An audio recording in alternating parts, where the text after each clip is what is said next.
Bendiciones a todos. Hoy vamos a estar hablando acerca del libro de Ruth y vamos a dar datos muy generales acerca de este libro.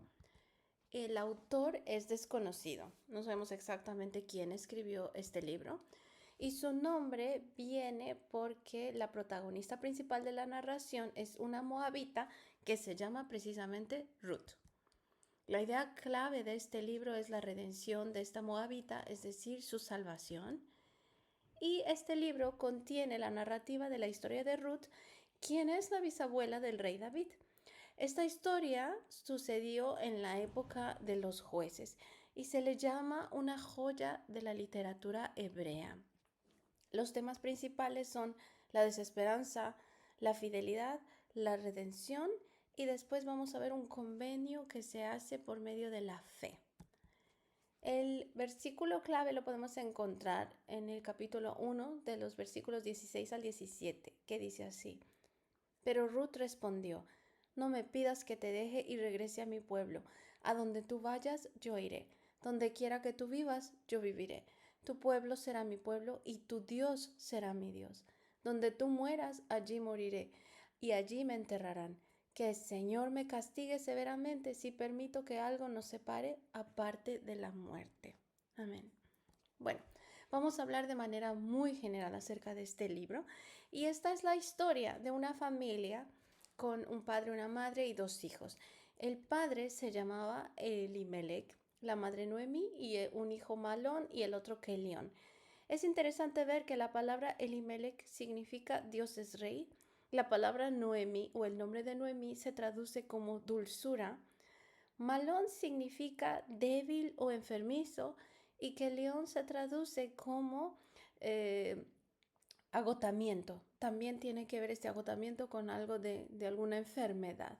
Entonces, esta familia vivía en Belén y hubo una época en la que hubo una hambruna severa en Belén y entonces esta familia decidió irse a vivir a Moab.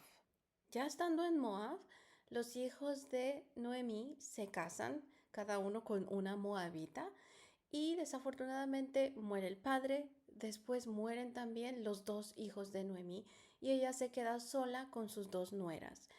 Una de ellas se llamaba Ruth y la otra Orfa. El nombre de Ruth se traduce como amiga, como belleza. Y el nombre de Orfa se traduce como alguien de doble ánimo, alguien de doble mente. Entonces Noemí, al quedarse sola, sin esposo y sin hijos, ella decide regresar a su pueblo natal, Belén, porque escuchó que Dios había visitado Belén. Entonces ella les dice a sus nueras que regresen a la casa de sus padres, que regresen a sus dioses, que ellas quedan pues libres de estar con ella. Y entonces Orfa decide regresarse con su familia, se despide de Noemí, pero Ruth le dice que ella se va a ir a donde ella viva, que ella va a alabar al Dios de Noemí y que ella va a morir donde Noemí muera. Vemos que su nombre, Ruth, en realidad se convierte en una amiga verdadera de Noemí, en alguien que es fiel completamente. Y entonces Ruth se vuelve a Belén junto con Noemí. En Belén, para que esta moabita pudiera pertenecer al pueblo de Israel, entonces tenía que ser redimida, tenía que ser salvada de alguna manera por algún familiar de Noemí. Y eso es lo que sucede. Noemí le da instrucciones específicas a Ruth para poder casarse con una persona de Israel. El hombre con el que Ruth se casó se llamaba Boz o Boaz en algunas traducciones y ella le da un hijo. El hijo de Boaz se llamó Obed. Después Obed tuvo un hijo que se llamó Jesé y Jesé tuvo un hijo que se llamó David. Y sabemos que David es el ancestro de nuestro Señor Jesucristo.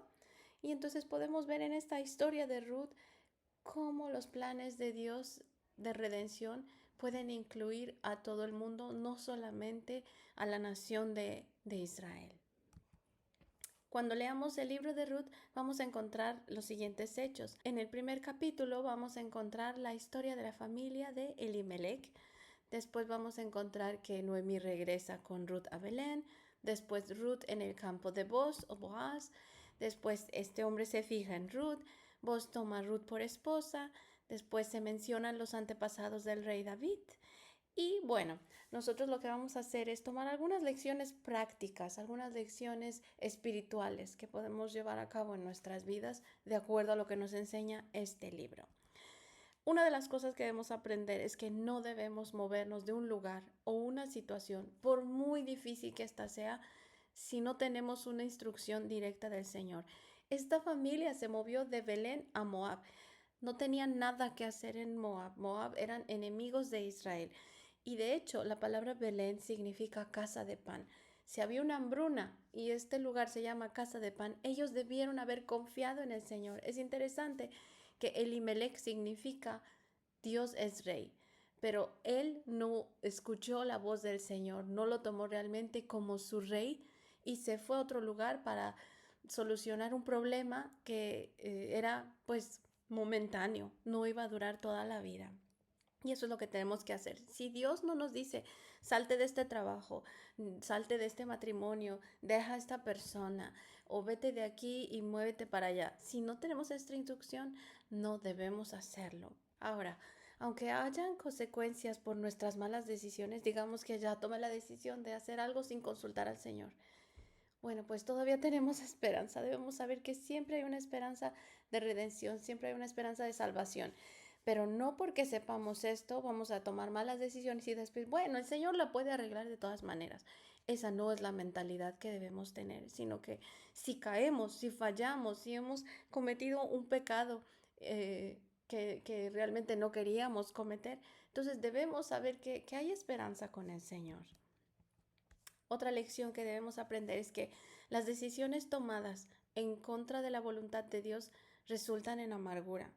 Cuando Noemí lo perdió todo, perdió a su esposo, perdió a sus hijos, dijo que ella ya no se iba a llamar Noemí, es decir, ella ya no iba a ser dulzura, que desde ahora su nombre iba a ser Mara. Y la palabra Mara se traduce como amargura.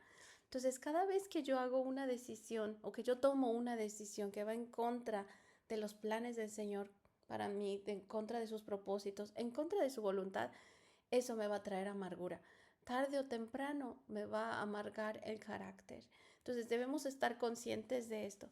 Quizá dices, bueno, ya me salí de ese trabajo, ya, por fin voy a descansar de esas personas.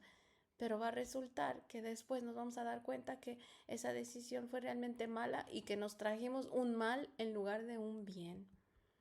Ahora, si hemos tomado una mala decisión, lo que tenemos que hacer es arrepentirnos inmediatamente y buscar la voluntad del Señor. Siempre debemos regresar al Señor. Y es lo que hizo Noemí. En cuanto ya no tenía solución su problema, ¿qué hizo? Regresar a Belén, regresar al Señor. Cuando nosotros nos colocamos en las manos de Dios, Él nos va a poner nuevamente en la senda de sus planes y sus propósitos para nosotros. Él nos va a ir guiando paso a paso con lo que tengamos que hacer.